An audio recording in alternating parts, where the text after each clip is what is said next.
Let me know when you have a picture down there. And we have a picture now, Dave. Okay, great. Welcome aboard Discovery. We have here the 53 crew. We've been working like dogs all day on secondary experiments. We're going to show you a sampling, just a small sampling of the things that we have been doing, and I'll let each crew member narrate some of it as we go to them. Let me first introduce the crew for those of you who may not know them. To my immediate right, Bob Cabana, alias Mighty Dog. To his right, Richard Clifford, our rookie, thus known as Puppy Dog. And to his right, the old man of the crew, in terms of space flights at least, Guy Bluford, affectionately known as Doggone. And behind the camera, if you'll just swap it out for a second, is the producer of Dog Productions. Let me have it. Dog Production lead, also known as Dog Face, our super soldier Jim Voss. And of course, the duty dog.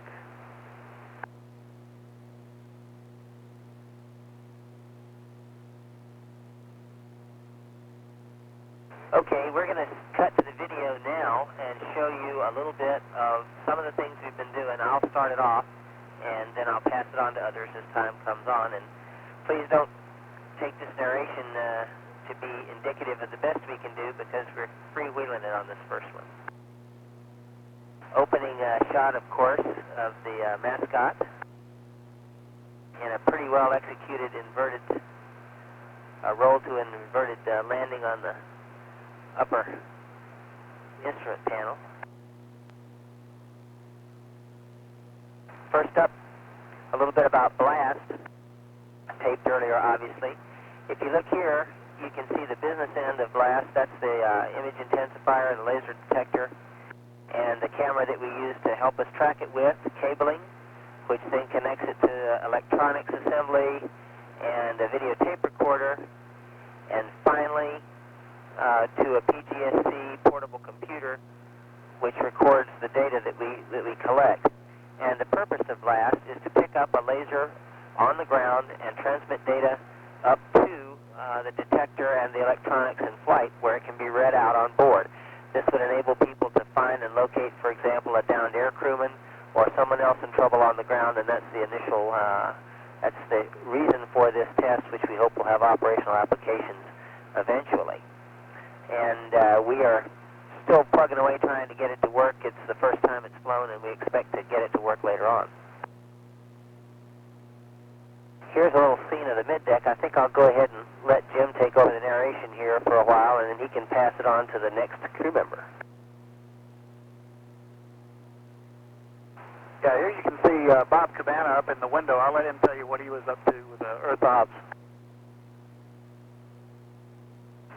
Well, any spare time that we do find in the flight plan, we try and spend it taking pictures of the Earth. We get a lot of them while we're up here, and as you all know, the Earth is constantly changing, and we're trying to document that. Unfortunately, we've had an awful lot of cloud cover over the northern and southern hemispheres so far on this flight, but we've made a few good passes in some areas, and we're hoping to come back with a lot of good photos at the end here, given a week in space. And I think we'll come up with some stuff that hopefully will keep everybody on the ground in touch with how we're constantly changing down there on Earth. You can see Bob's gotten really good with the cameras. He's interchanging them one for the other and using a spot meter in between. I think I've got him sold on using a spot meter.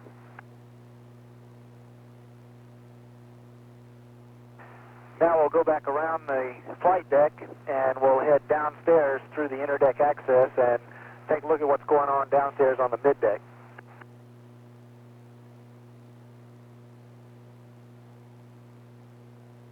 We don't have a lot of room going this way. We've got the escape hole partially blocking our interdeck access, and the hatch is also open fully so that we can get in and out of the hatch. We had to move one of our experiments into the airlock later this afternoon, so we need plenty of room to get in and out of there. As we come down, you can see our lockers. We have a good bit of room without sleep stations. It gets pretty cluttered when we're all sleeping at night. Now coming into view is Rich Clifford, who's working with the FAIR experiment. I'll let him describe what he's doing with it. Now this is FAIR, one of our more elaborate secondary experiments we're flying. It's an experiment looking at the fluid transfer mechanics of a supply and receiver tank. And at this point of the game, we're doing the setup. You can see the medium is a blue liquid. It's just water colored blue with a soap mixture into it to help with the wetting agent. At this point, I'm documenting the filling of the receiver tank during test 1 for those FAIR folks that are watching. Guy Blooper and I were doing this experiment together. And right after this, what we're doing is we'll drain the receiver tank into the supply tank, which is the lower tank. And you can see that it's a pretty cloudy mixture right now. This is right after we pressurized the supply tank.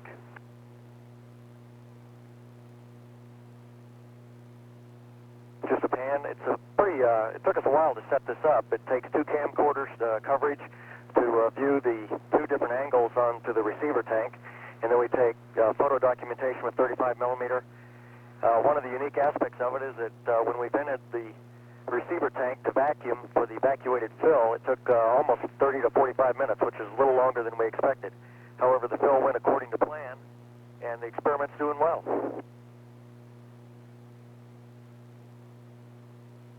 And the use of this experiment for future applications is fluid transfer on orbit. Reduce the time required for refilling propellants on the space station, and also just a more efficient way of transferring fluids in space. Now back to Jim.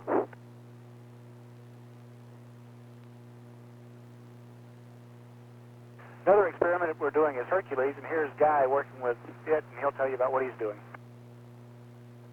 This is a shot of me operating the computer associated with Hercules. Hercules is an experiment in which we take pictures with an electronic still camera, and then we're able to determine the lat long of what we're taking a picture of. And in this shot, I'm manipulating the computer to set up for a shot. And on this here, I'm messing with a piece of equipment called ESCP, which stores the data for those computers. And here I am in the window with the electronic still camera and the inertial measurement unit attached to it, the large coffee can size object at the bottom. That helps the camera know which direction it's pointing, and we include an orbiter state vector into the Hercules attitude processor, and we can tell exactly where on the ground we've taken a photograph, being able to geolocate exactly the spot that we photographed.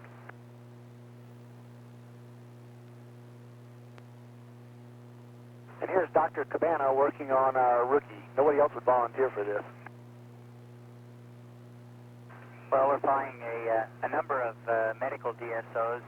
This one here is retinal photography, and what I'm doing is we have Rich's left eye dilated, and I'm using a fundus camera to take a picture of his retina. And using normal and stereo prism lenses, we're trying to determine the diameter of his blood vessels, and what we're actually looking at are the doctors, and when we get back, the scientists reviewing it will be going ahead and looking at fluid shift in the body on orbit.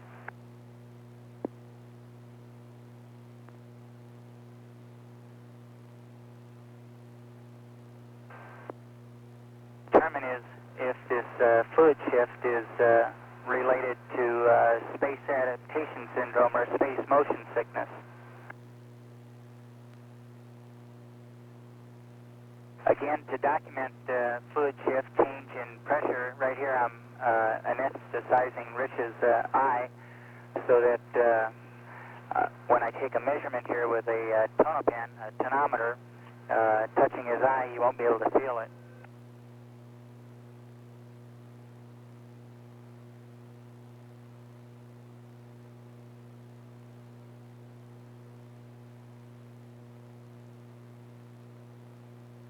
It takes about 30 seconds after we put the drop in his eye for it to become numb. The tonopen is a very easy instrument to use, and all I'm going to do is lightly tap his eye. You can see Rich is worried about this.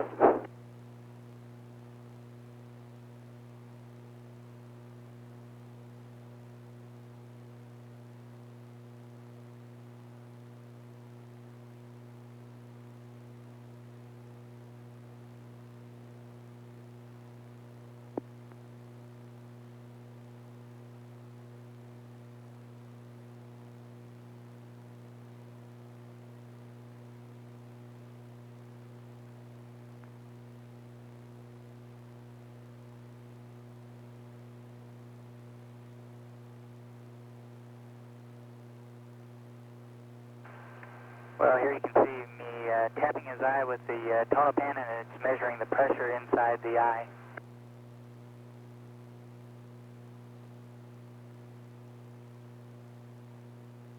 And I can guarantee that no damage is done. Rich is looking out the window right now, taking pictures of Kamchatka Peninsula as we pass over.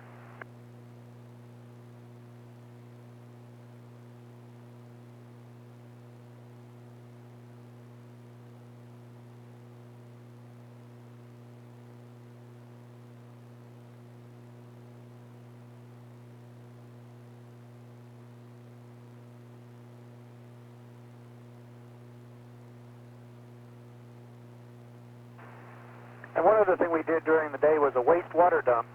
We dump our wastewater overboard, and this is a shot out our side hatch window of the wastewater. It freezes immediately. We have a big snowstorm going on outside. It's really spectacular when you see it in the bright sunlight.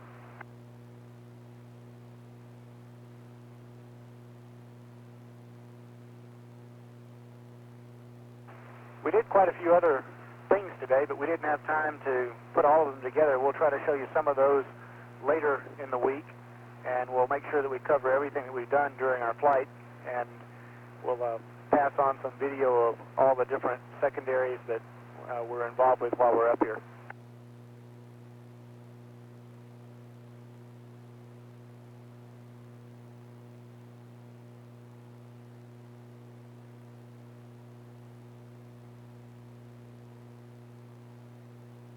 Well, that's about it. These are the closing credits. We expect to get better and better at this as time goes on, and there, of course, you see the head of Dog Productions. And Discover Houston, thanks for sharing your video with us. We really enjoyed seeing them. I know your families are going to enjoy it also. And the entire MCC has given you a dog salute for a job well done today. I'm not sure whether that's a good deal or not to get a dog salute, but we do appreciate it, and we'll get back to work. We'll try and do some more for you tomorrow. Okay, thanks again to the entire crew.